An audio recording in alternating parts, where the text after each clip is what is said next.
Demographic dividend தியரியை பற்றி பார்ப்போம். இந்த தியரியில் என்ன சொல்ல வராங்கன்னா, ஒரு நாட்டில் பாப்புலேஷன் மக்கள் தொகையில் ஏற்படக்கூடிய மாற்றத்தை வச்சு அந்த நாட்டோட பொருளாதார வளர்ச்சி எப்படி இருக்குங்கிறத பார்க்குறது தான் டெமோகிராஃபிக் டிவிடெண்ட். இந்த தியரியில் மக்கள் தொகையை அதாவது பாப்புலேஷனை ரெண்டாக பிரிக்கிறாங்க. ஒன்று ஒர்க்கிங் ஏஜ் 15லேருந்து 64 வயசு வரைக்கும் இருக்கிறவங்கள ஒர்க்கிங் ஏஜ் பீப்புள்னு பிரிக்கிறாங்க. இன்னொன்று டிபெண்டிங் பாப்புலேஷன், இன்னொருத்தவங்களை சார்ந்து இருக்கக்கூடிய பாப்புலேஷன். அதில் 1 வயசுலேருந்து 15 வயசுக்குள்ளே இருக்கக்கூடிய சில்ட்ரன்ஸையும் 64 வயசுக்கு மேற்பட்டவங்களையும் டிபெண்டிங் பாப்புலேஷனாக அதாவது இன்னொருத்தவங்களை சார்ந்து இருக்கக்கூடிய பாப்புலேஷனாக பிரிக்கிறாங்க. ஏன்னா இவங்களால சம்பாதிக்க முடியாது, அதாவது இன்கம் ஏர்ன் பண்ண முடியாது. அதனால் இவங்க இந்த ஒர்க்கிங் கிளாஸுன்னு இருக்கக்கூடிய 15லேருந்து 64 வயசுக்குள்ளே இருக்கக்கூடிய அந்த பாப்புலேஷனை டிபெண்ட் பண்ணி இருப்பாங்க. அதனால தான் இவங்க டிபெண்ட் பாப்புலேஷன் சொல்கிறாங்க. இப்போ இந்த தியரி படி பாப்புலேஷன் ஸ்ட்ரக்சர் சேஞ்சஸை 5 ஸ்டேஜஸாக சொல்லியிருக்காங்க. அது என்னங்கிறத பார்ப்போம். இந்த ஸ்டேஜஸை நம்ம தமிழ்நாடு ஸ்டேட்டோட கம்பேர் பண்ணி சொல்கிறேன், உங்களுக்கு இன்னும் ஈஸியாக புரிகிறதுக்காக. இப்போது ஸ்டேஜ் 1 பார்ப்போம். இந்த ட்ரையாங்கிள் ஷேப்பில் இருக்கக்கூடிய இதுதான் டோட்டல் பாப்புலேஷன், அதாவது மொத்த ஜனத்தொகை. அதில் லைட் ப்ளூவில் இருக்கக்கூடிய இது எல்லாமே மேல் பாப்புலேஷன், திக் ப்ளூவில் இருக்கக்கூடிய இது எல்லாமே ஃபீமேல் பாப்புலேஷன். இப்போ இந்த மொத்த பாப்புலேஷனில் நம்ம ஏஜ் கேட்டகரியாக பிரிக்கிறோம். 15 வயசுக்கு ஒரு லைனும் 65 வயசுக்கு ஒரு லைனும் பிரிக்கிறோம். இதில் 15லேருந்து 65 வயசுக்குள்ளே இருக்கக்கூடியவங்க மட்டும்தான் ஒர்க்கிங் பாப்புலேஷன். இந்த 65 வயசுக்கு மேலே இருக்கிறவங்களும் 15 வயசுக்கு கீழே இருக்கிறவங்களும் டிபெண்டிங் பாப்புலேஷன். இதில் டயக்ராமை விட நம்மளுக்கு ஒவ்வொரு ஸ்டேஜஸ்லேயும் என்ன நடந்திருக்குங்கிறது தான் முக்கியம். ஸ்டேஜ் 1ல் நம்ம கிராண்ட்ஃபாதர் கிராண்ட் மதர் அதாவது தாத்தா பாட்டி காலத்தை எடுத்துக்கிடுவோம். அந்த டைம் பீரியட்லலாம் அவங்களுக்கு 7-8 குழந்தைங்க வரைக்கும் உண்டு. அப்போ ஹை டெத் ரேட் இருந்திருக்குன்னு அர்த்தம். அதே மாதிரி டெத் ரேட்டும் அதிகமாக இருந்தது. ஏன்னா மெடிசின் மருத்துவம் அந்த காலத்தில் அப்டேட் ஆகாதனால நிறைய நோய்கள்லாம் வந்தது. மொத்தத்தில் ஸ்டேஜ் 1ல் என்னென்னா high death and Beth rate, இறப்பு வீதமும் பிறப்பு வீதமும் அதிகமாக இருந்தது.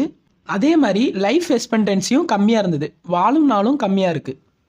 இதெல்லாம் ஸ்டேஜ் 1. இப்போ ஸ்டேஜ் 2 பார்ப்போம். இது நம்ம அப்பா அம்மா ஃபாதர் அண்ட் மதரோட டைம் பீரியடாக எடுத்துக்கலாம். இதுலேயுமே ஹை டெத் ரேட் இருக்குது, அதாவது பிறப்பு வீதம் அதிகமாக இருக்குது, ஆனால் இறப்பு வீதம் கம்மியாக ஆரம்பிக்குது. எதுக்கு டெத் ரேட்டு கம்மியாகுதுன்னா மெடிசின்ஸ் ஹாஸ்பிட்டல்லாம் வர ஆரம்பிக்குது, அதனால் டெத் ரேட்டு கம்மியாக ஆரம்பிக்குது. இதனால் லைஃப் எக்ஸ்பெக்டன்சியும் கூட ஆரம்பிக்குது, அதாவது வாழும் நாட்களும் கூட ஆரம்பிக்குது. இந்த ஸ்டேஜ் 2 தான் பாப்புலேஷன் ரேபிட்லி க்ரோயிங் அப்படின்னு சொல்கிறாங்க. மக்கள் தொகை அதிகரிப்பு அப்படிங்கிறத சொல்கிறாங்க. இப்போ ஸ்டேஜ் 3 பார்ப்போம். இதில் பெத் அண்ட் டெத் ரேட்டு ரெண்டுமே குறைய ஆரம்பிக்குது. இறப்பு வீதங்கிறது ஹாஸ்பிட்டல் மெடிக்கலுங்கிற இந்த மாதிரியான இன்ஃப்ராஸ்ட்ரக்சர்லாம் வந்தனால இறப்பு வீதம் குறைய ஆரம்பிக்குது. அதே மாதிரி பிறப்பு வீதம் அதாவது பெத் ரேட் ஏன் குறையுதுன்னா இந்த டைம் பீரியடில் ஃபேமிலி பிளானிங்கிற மாதிரியான ஸ்கீம்ஸ்லாம் வர ஆரம்பிக்குது. இது மூலியமாக பிறப்பு வீதமும் குறைய ஆரம்பிக்குது. மருத்துவத்தினால இறப்பு வீதம் குறையறனால ஓல்டு ஏஜ் அதாவது 65க்கு அபவ் இருக்கக்கூடிய டிபெண்டிங் பாப்புலேஷனுங்கிறது கூட ஆரம்பிக்குது. ஆனால் இந்த ஸ்டேஜுமே மக்கள் தொகை கூடக்கூடிய ஸ்டேஜாக தான் சொல்லியிருக்காங்க. இப்போ ஸ்டேஜ் 4 பார்ப்போம். இதில் இன்னமும் பெத் அண்ட் டெத் ரேட் வந்து குறையுது.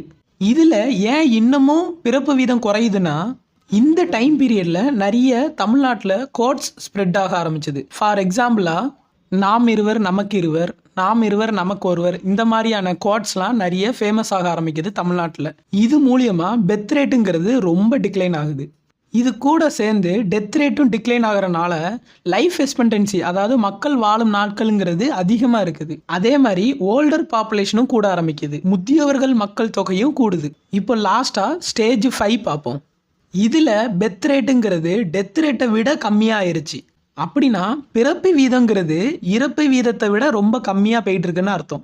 இந்த பிறப்பு வீதம் அதாவது பெத் ரேட்டுங்கிறது ஏன் இந்த அளவுக்கு கம்மியாச்சுன்னா அதுக்குமே ஒரு கோட்ஸை இவங்க பாப்புலர் படுத்திட்டு இருக்காங்க. ஃபார் எக்ஸாம்பிளாக நாமே குழந்தை நம்மளுக்கு ஏன் குழந்தை, இந்த மாதிரியான கோட்ஸ் எல்லாம் மக்கள் மத்தியில் அதிகமாக பரவி இருக்கு.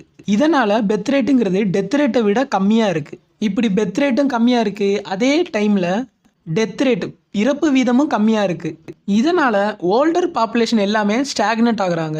அப்படின்னா இந்த டோட்டல் பாப்புலேஷனில் வயதானவங்களோட பாப்புலேஷன் அதிகமாக இருக்குது. இதுதான் ஸ்டேஜ் 5. இந்த தியரியை பொறுத்து எந்த ஸ்டேஜில் ஒர்க்கிங் பாப்புலேஷன் டிபெட்டிங் பாப்புலேஷனோட அதிகமாக இருக்கிறாங்களோ அந்த டைம் பீரியடில் தான் எக்கனாமிக் growth நல்லா இருக்கிறதா சொல்கிறாங்க.